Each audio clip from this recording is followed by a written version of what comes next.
Tu savais que Toy Story 2 avait failli disparaître à cause d'un employé qui a supprimé tous les fichiers? Est-ce que tu connais l'origine de cette lampe mythique? Aujourd'hui sur Hubster, je te raconte l'histoire du plus grand studio d'animation d'images de synthèse, Pixar. Bon, tu me lâches, oui? Quoi? J'aimerais bien nager tranquille. Silenzio Bruno! Silenzio Bruno! Tout commence dans les années 70 au sein de Lucasfilm, le studio de George Lucas, producteur, réalisateur de Star Wars, entre autres, un petit nom du ciné quoi. Un certain Ed Catmull est embauché par George lui-même et crée une sorte de boîte en interne, Graphics Group, un service de la division informatique de Lucasfilm. Son job, développer des technologies graphiques super avancées comme des images de synthèse pour les films de George. En gros, créer des logiciels ou des ordis pour améliorer les effets spéciaux. Pendant plusieurs années, la boîte tourne bien, mais au fil du temps, George Lucas est beaucoup moins investi dans l'affaire, trop occupé par le succès planétaire de sa franchise Star Wars. Et là, en 1986, entre en scène un certain Steve Jobs. Oui, Steve Jobs, le cofondateur d'Apple, qui vient de se faire virer de sa propre entreprise par le conseil d'administration et qui cherche un nouveau challenge. Ed showed me what they were working on and I was blown away. I mean, the graphics were, years beyond anything I'd ever seen before. Il rachète donc Graphics Group pour la modique somme de 10 millions de dollars et la rebaptise Pixar. Petit fun fact, il a fallu un autre million juste pour acheter l'équipement et les ordinateurs. Bon, à ce moment-là, Pixar n'est pas du tout un studio de cinéma, mais plutôt une boîte spécialisée dans les logiciels en toutes sortes. Ils ont même sorti un ordinateur, le Pixar Image Computer.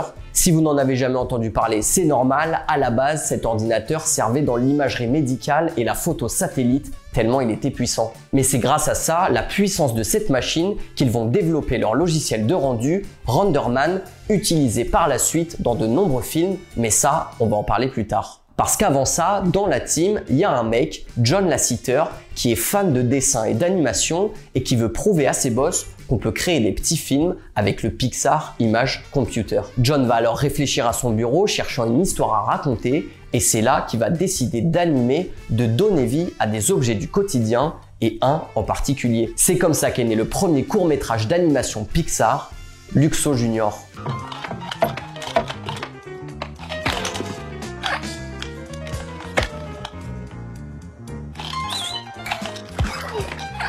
S'ensuit des années où Ed Catmull va travailler à fond sur ses logiciels et John Lasseter va apprendre à les maîtriser de mieux en mieux pour animer ses idées folles. John va même remporter un Oscar pour son deuxième court-métrage. À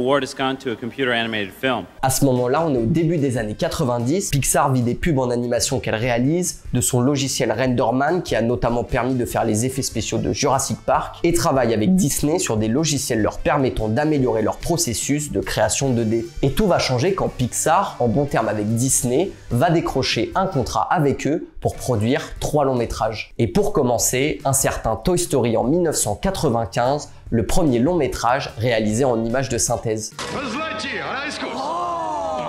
On veut jouer les durs à cuire. Là, on se rend pas compte, mais à l'époque, c'est une révolution. Le succès est phénoménal et c'est le début de l'ère Pixar telle qu'on la connaît. Aussitôt, les studios enchaînent sur le deuxième film et vont se rajouter des challenges pour développer encore plus leur logiciel et leur technique. Comme dans le désormais culte 1001 pattes, dans lequel le spectateur est plongé dans un monde à hauteur de fourmi. It was really an effort to not stand still and just make another Toy Story, but to keep pushing and doing something more ambitious. Sortira ensuite Toy Story 2. D'ailleurs, ce film a failli ne jamais voir le jour car un employé a malheureusement effacé toutes les bandes du film et rendu les copies obsolètes. Le sauvetage du film, on le doit à une autre employée, Galine Sussman, qui travaillait à domicile sur le projet depuis la naissance de son fils. Elle avait donc une copie sur son ordinateur personnel, la dernière qui est restée.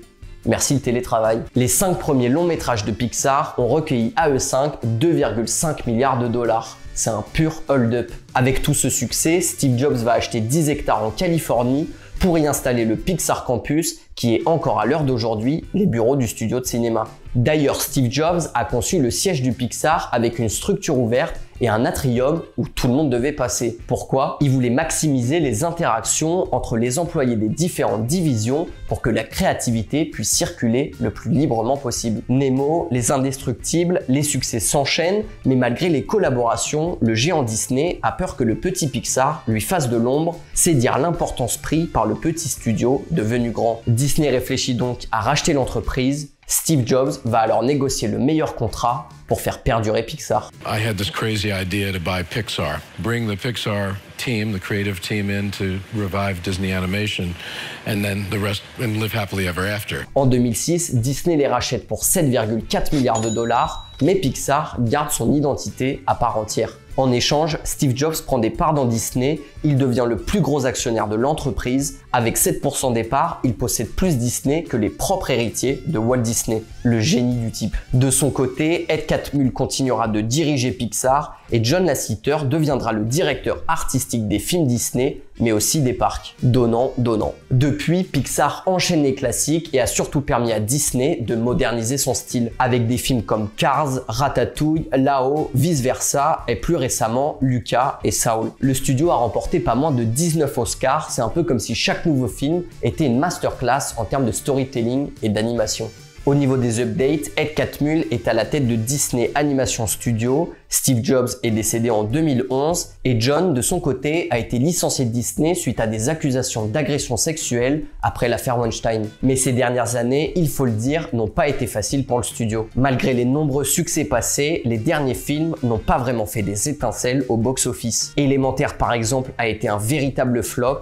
Pareil pour le spin-off de Toy Story sur Buzz l'éclair. Alors, qu'est-ce qui s'est passé? Peut-être que la pandémie y est pour quelque chose, peut-être que le départ de John Lasseter a laissé un vide difficile à combler, ou peut-être que la concurrence est devenue trop féroce avec des films de plus en plus innovants, comme Spider-Man Into the Spider-Verse et des studios comme Illumination, à l'origine des bangers The Super Mario Bros. Movie et Moi Moche et Méchant. J'ai un frère jumeau. Un frère jumeau?